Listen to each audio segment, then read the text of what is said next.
malam Allah ya ƙara lafiya, yaya mace za ta kasance yayin takaba bayan rasuwar mijinta, kuma hukuncin macen da take takaba take amfani da social network tana hira da ƙawaye 'yan uwa da abokai a WhatsApp, Facebook da sauransu. To yanzu wacce mijinta ya mutu dan Allah, in dai hata da mu da mijin nan, ina maganan wani social media?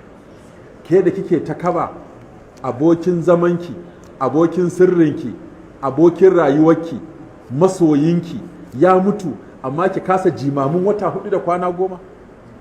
Kasa yanzu mata fa rage takaba ma suke yi. Yanzu wannan wata ta kira ni, akara makalla mijina ya mutu na ya kwana 40. Nace to ai saura kwana 90. Ba wani abu da za nace babu, wata 4 da kwana 10.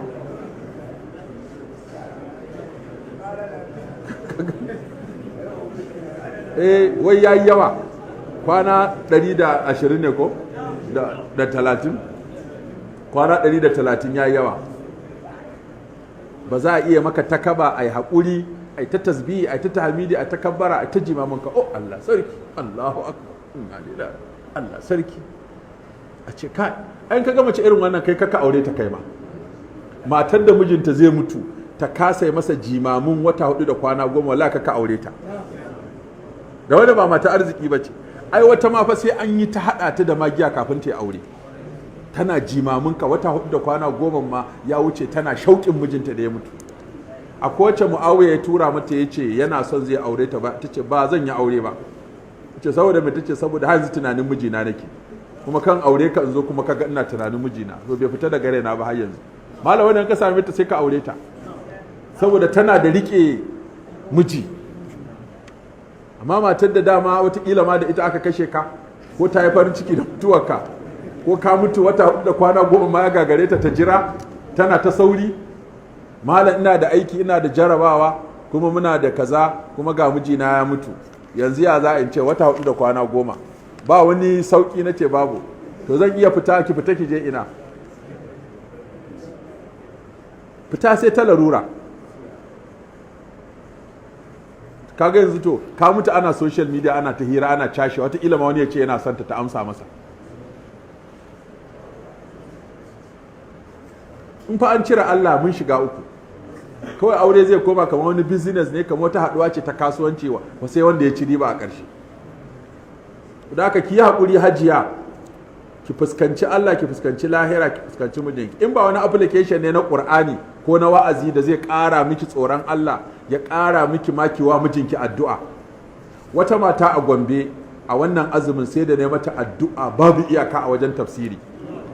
Mijinta ya rasu, tana da gida, ta ce ta yi waƙafin gidan ta bar shi fi sabilillah, Allah ya sa wa mijin nata a gidan aljanna. Gida fa sukutum. Ta zo ta samu kwamitinmu na da'awa, ta ce gidan komai akwai. Ta ce mijina ne ya rasu, wannan gidan nawa ne, ni nawa ne, mallaki na ne. Kafin ma a kai ga wani maganar gado, ta ce wannan gidan na ba da shi fi sabilillahi, a zo a saka sababbin musulunta su dinga zama a ciki, nawa mijina, mijinta fa, nawa mijina sadaka jariya. To akwai mata waɗanda sun san ƙima aure da kuma zafin rabuwa da miji, amma su da mijin bai dame su ba. Ana auren ma dama wata ma shashancin da take ta yi, Allah Allah take ma mijin kamar ya takura ta ne. Wannan ya ce ya halatta mutum ya auri ƙanwar matar babansa. Ƙwarai, ƙanwar matar babansa ba, to me haɗa shi da ita? Ba ƙanwar babanka ba, ba ƙanwar babanka ba. Babanka ne ya auro mace tana da ƙanwa, sai ka aure, to ko ƴarta ma ka aura sai me? Tunda ba babanka wani ya haife ta. Bazawara ce da ƴarta suke zawarci, sai kai babanka ya ga uwar, kai kaga ƴar, ko shi ya ga ƴar, kai kaga uwar.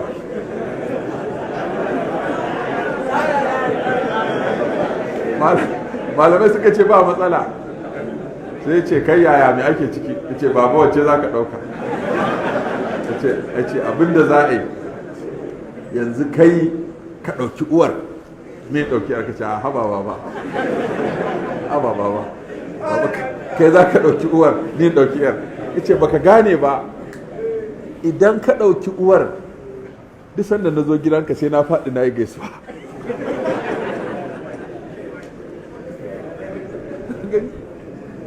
Kaga ya maka logic ce kuma haka ne fa. Yawa ni kuma na ɗauki yar kai ma duk sanda ka zo gidana sai ka faɗi ka yi gaisuwa, dan matata babarka ce ko kai kuma matarka sirikata ce kuma baban matata. Haka dole in na zo kai ka faɗi ka gaishe ni in faɗin gaishe da matarka ba matsala ko. A shari'ar musulunci ba haramun bane yin wannan auren in za ka iya kai. Malam wanda ya rantsuwa sai ka fara ta kama shi zai iya duba wasu gidaje na makotansa wanda ba su kai 10 ba, ya ba su abincin da za su dafa, ya kuma ba wa wasu har su kai 10. Dama abin da aka ce ka ciyar da miskini 10 ko ka ɗinka musu tufafi su 10 ko ka yanta baiwa, in babu kai azumin kwana 3. Haka yace kwana 3 ya shiru, bai ce a haɗa ba bai ce a rabu ba. fa kafaratuhu it'amu 10 masakina min awsati ma tud'imuna ahlikum aw kiswatuhum aw tahriru raqaba wa man lam yajid fasiyamu 3 ayyam. 3 ayyam kawai. So kaga ashe in ka samu 7 a unguwarku ka ba 7 sai ka tafi wani gurin ka ba 3. In ka samu 5 a unguwarku sai ka je wani gurin ka ba 5. Ba sharadi ne sai 10 sun zama a guri ɗaya ba. Malam na yi karatu na gama kuma ina kasuwanci. Lokacin da na fara tunanin aure sai azumin Ramadana ya zo. Na yi addu'a matuƙa kan Allah ya zaɓa min mace ta gari. Bayan sallah sai na haɗu da wata yarinya mahaddaciya. Allahu akbar. Mutanen unguwa ma sun yaba da halinta, to shine muhimmi, ba hadda ba halin yawa na rashin kula maza da kamun kai. To wannan shine shaida da ake so. Na yi istikara kafin na je wajenta, kuma da na je sai na ji kamar surutu ya yi mata yawa. Tilawa ce aka rama karama.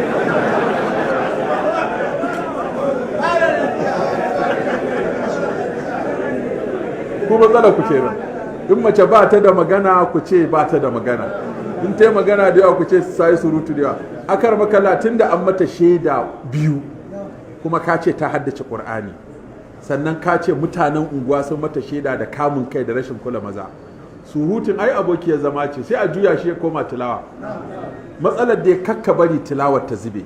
Dan tausayawa 'yan mata da nake wanda suke haddace Qur'ani suke ta zuwa na 1 na 2 na 3 da sun yi aure sai ka ji duk tilawar ta ruguje.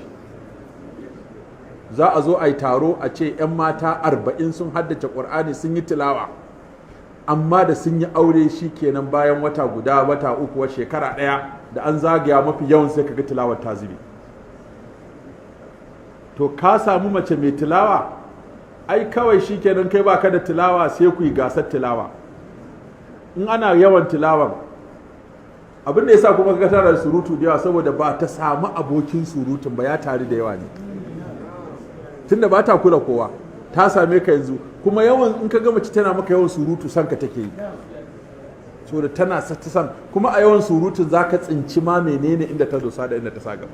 Zaka akar makalla wannan ba abin suka bane. Ban taba gani malamin da ya ce ka auri mace dan tana da surutu ba. Amma an ce ka aure ta in ba ta da addini ko ba ta da tarbiyya. Da ka ce hadda kadai sai ce ka yi bincike. Da akwai wacce take da haddar izu 60 amma an taimaka wata tsiyar sai ta shafa izu 60 din guda daya. Haka kasancewar mace tana da ilimi ba shine kadai kwalitin aurenta ba. Ku kula da bambanci tsakanin mai addini da mai ilimi. Mai addini ita ce wacce ta sallama wa Allah, ko ba ta san komai ba, duk abin da za ta sai ta ce me na Allah, da an ce ga na Allah sai ta ce to na yarda da na Allah, to ita ce mai addini. Ita ko ta ka same ta ga karatun ku ta musu, ka kawo na Allah ma ta ce to ai tsoron Allah a zuciya yake. Shi yasa amma in mace ta hada ilimi da tarbiyya to ka samu mata aure, saboda 'ya'yanka sun more. Za ka ga ai mafi yawa manyan malamai za ka ji sun ce ya fara karatu a hannun mahaifiyarsa. Su imamu shafi'i dinnan, su imamu bukhari dinnan da muke ta cin moriyar karatunsu a duniya, su imamu malik duk daga iyayensu mata suka fara karatu. Dan Fodiyo in ka duba tarihinsu da shi da Abdullahi na Gwandu, babarsu ce da kakarsu ta fara dasa musu alkur'ani, a nan suka fara karatu. So samun mace mai ilimi a cikin gidanka, ko na addini ko na zamani, wallahi yana taimaka 'ya'yanka kaga sun yi ilimi sosai. To wannan ba matsala bane, akramaka Allah. Allah dai ya tabbatar da alheri, kuma da wani abu da ba a sani ba boye, saboda in ka fiye kai ma matsawa, kai ma aka fiye matsa maka, sai a ga kai ma baka cika wasu sharuɗin ba. Yawwa wani sai kaga kamar wata sahabiya yake nema ko wata wacce ba ta da wani aibi. Ka samu hadda akramaka Allah, ka samu shaida kamewa, ka samu shaida ba ta kula kowa, kuma ka zo sai an je 100%. Kai ma yanzu a zo a saka ka sikelin na farko ma baka da haddar. Kai waye baka shaida kana da kamewar. So a daina matsawa sai an kure lamba. Babu wani mutum da zaka same shi 100%, amma akwai mahimman abubuwan da ba a sakaci da su, da addini da tarbiyya da kamewa. Kada ka kuskura ka auri macen da ba ta da waɗannan, in ba haka ba za ta yi ma illa. Kun ga dai kwanan nan wani abu ya faru, suka rubuto mana abin takaici. Mutum yana da matarsa, ashe tana bin maza a social media, ta kukkulla abota da maza a social media. Aka sanar da mijin, yasa aka yi masa bincike, aka gano lambobin mutanen da take alaka da su. Ya zo suka zauna aka tantance ta yadda ta yi kuskure, da iyayenta da shi aka zauna ta yadda ta yi kuskure, aka takawa abin birki, ta ce ta daina.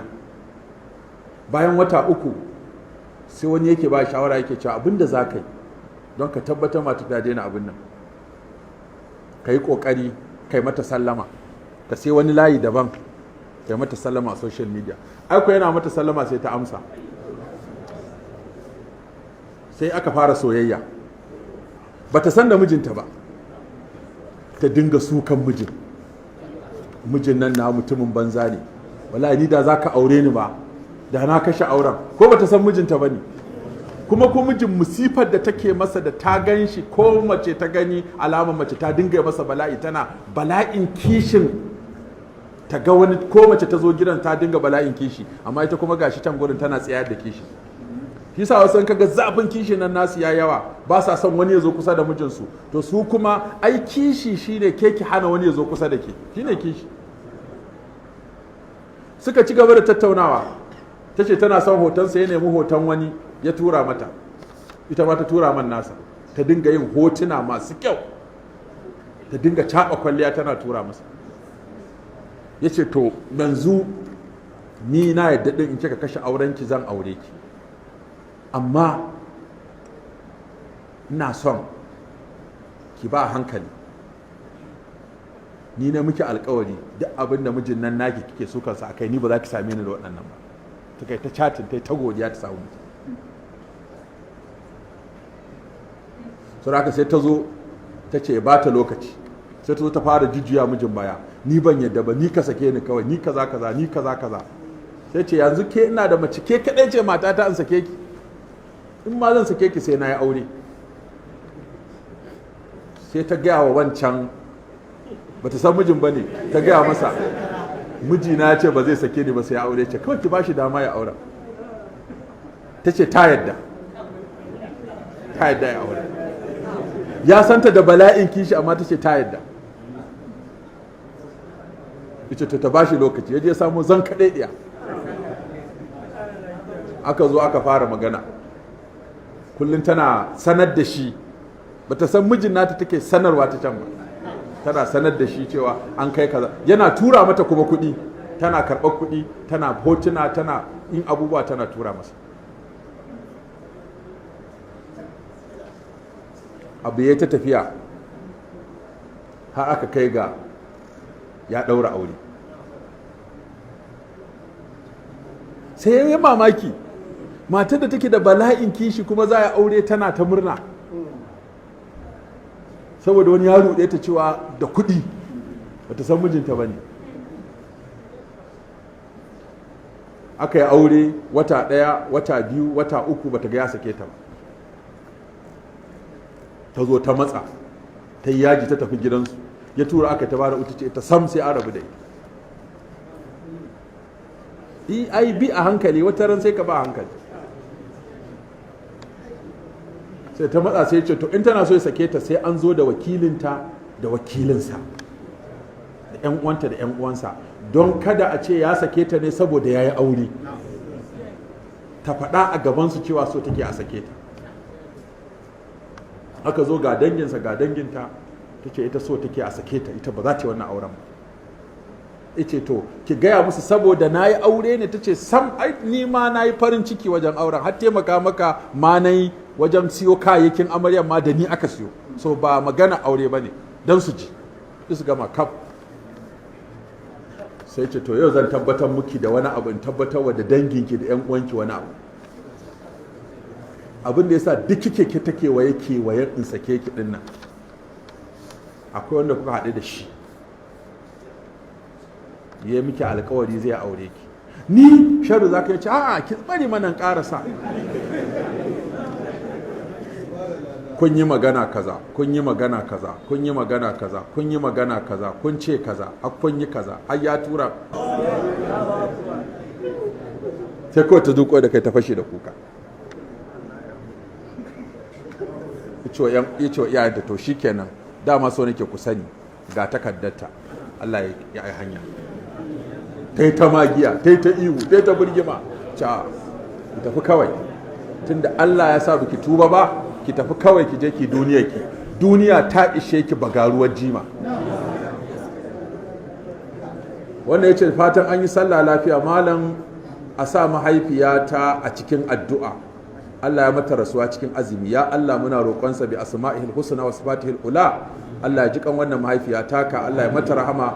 Iyayenmu duk da suka rasu Allah ya ji kansu ya musu rahama. Masu rai kuma Allah ya samu da su mu gama da duniya lafiya. Subhanakallahumma wa bihamdika nashhadu an la ilaha illa anta nastaghfiruka wa natubu.